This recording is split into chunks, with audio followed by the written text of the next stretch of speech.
Hi ಎಲ್ಲರಿಗೂ ನಮಸ್ಕಾರ. ವಿಶಾಲ ಜ್ಞಾನ ಕನ್ನಡ ಯೂಟ್ಯೂಬ್ ಚಾನಲ್ಗೆ ಮತ್ತೊಮ್ಮೆ ಸ್ವಾಗತ ಅಂತ ಹೇಳ್ತಾ ಇವತ್ತಿನ ಒಂದು ವಿಡಿಯೋದಲ್ಲಿ ಸೆಕೆಂಡ್ PUC 2025 ಮೊದಲನೇ ವಾರ್ಷಿಕ ಪರೀಕ್ಷೆ ನಡೆಯುತ್ತಿರುವಂಥದ್ದು.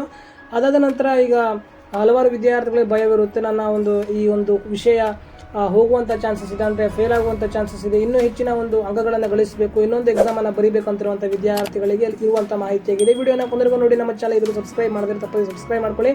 ನಿಮ್ಮ ಸ್ನೇಹಿತರಿಗೆ ವಿಡಿಯೋನ ಚೆಂದಾಗಿ ಶೇರ್ ಮಾಡಿ ಅಂತ ಹೇಳ್ತಾ ವಿಡಿಯೋ ಶುರು ಮಾಡೋಣ ಬನ್ನಿ. ಮೊದಲನೇದಾಗಿ ನಿಮಗೆ ಸೆಕೆಂಡ್ PUC ಎರಡನೇ ಎಕ್ಸಾಮನ್ನು ಯಾವಾಗ ಶುರು ಮಾಡ್ತಾರೆ ಅಂತಂದರೆ ಏಪ್ರಿಲ್ನ ಕೊನೆಯ ವಾರದಿಂದ ಮೇ ಮೊದಲನೇ ವಾರದವರೆಗೂ ನಡೆಯುತ್ತೆ. ಸೊ ಎಕ್ಸಾಮ್ನ ಫೀಸ್ ನಿಮಗೆ ಹೇಳಬೇಕಂತಂದರೆ ಒಂದು ವಿಷಯಕ್ಕೆ 140ರಿಂದ 150 ಮೇಲೆ ಇರುತ್ತೆ. ಸೊ ಅದು ನೋಟಿಫಿಕೇಶನ್ ಇನ್ನೂ ಬಂದಿಲ್ಲ, ಒಂದು ಕರ್ನಾಟಕ ಪರೀಕ್ಷಾ ಮೌಲ್ಯನಿರ್ಣಯ ಮಂಡಳಿ ಕಡೆಯಿಂದ ಇದುವರೆಗೂ ಅನೌನ್ಸ್ಮೆಂಟ್ ಆಗಿಲ್ಲ. ಆದರೂ ಕೂಡ ಈಗ ಒಂದು ಬ್ರೀಫ್ ಆಗಿ ಎಕ್ಸ್ಪ್ಲೇನನ್ನು ಮಾಡ್ಬೋದು. ಅಂದರೆ ಸೆಕೆಂಡ್ PUC ಎಕ್ಸಾಮನ್ನು ನಡೀತಿರೋದ್ರಿಂದ ಈ ಒಂದು ಎಕ್ಸಾಮ್ ಮುಗಿದ ನಂತರ ಅಂದರೆ ಮಾರ್ಚ್ 20 ನಂತರ ಒಂದು ಎಕ್ಸಾಮ್ ಕಂಪ್ಲೀಟ್ ಆಗೋ ಸೆಕೆಂಡ್ PUC ಎಕ್ಸಾಮ್ ಕಂಪ್ಲೀಟ್ ಆದ ನಂತರ ಇವ್ಯಾಲ್ಯೂಯೇಷನ್ ಕಾರ್ಯ ಅಂತಂದರೆ ಮೌಲ್ಯಮಾಪನ ಕಾರ್ಯ ಇರುತ್ತೆ.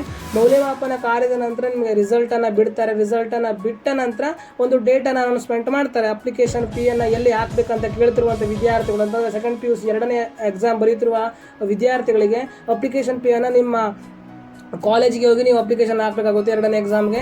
ಸೊ 1 ವಾರದಿಂದ 15 ದಿನಗಳವರೆಗೆ ಕಾಲಾವಕಾಶ ನೀಡ್ಬೋದು. ಕನಿಷ್ಠವಾದರೂ 1 ವಾರಗಳ ಒಂದು ಕಾಲಾವಕಾಶವನ್ನು ನೀಡ್ತಾರೆ ನಿಮಗೆ ಅಪ್ಲಿಕೇಶನ್ ಹಾಕಲು. ಸದ್ಯಕ್ಕೆ ಈಗಿರುವಂಥ ಎಕ್ಸಾಮ್ನ ಬಗ್ಗೆ ಕಾನ್ಸಂಟ್ರೇಷನನ್ನು ಇಟ್ಕೊಳ್ಳಿ. ಅಂದರೆ ಫೇಲ್ ಆಗೋ ಹಾಗೆ ಮಾಡ್ಕೊಳ್ಬೇಡಿ, ಎಲ್ಲ ಪಾಸ್ ಆಗೋ ಹಾಗೆ ಮಾಡ್ಕೊಳ್ಳಿ. ಸೊ ನಿಮಗೆ ಒಂದು ವೇಳೆ ಫೇಲ್ ಆದರೂ ತೊಂದರೆ ಇಲ್ಲ, ಎರಡನೇ ಎಕ್ಸಾಮನ್ನು ಏಪ್ರಿಲ್ನ ಕೊನೆಯ ವಾರದಿಂದ ಮೇನ ಮೊದಲನೇ ವಾರದವರೆಗೂ ನಡೆಸ್ತಾರೆ. ಸೊ ಹೋಪ್ ಇಟ್ಕೊಳ್ಳಿ, ಪಾಸ್ ಆಗ್ತೀನಿ ಅಂತ ಡಿಮೋಟಿವೇಟ್ ಆಗಬೇಡಿ ಎಲ್ಲೂ ಕೂಡ.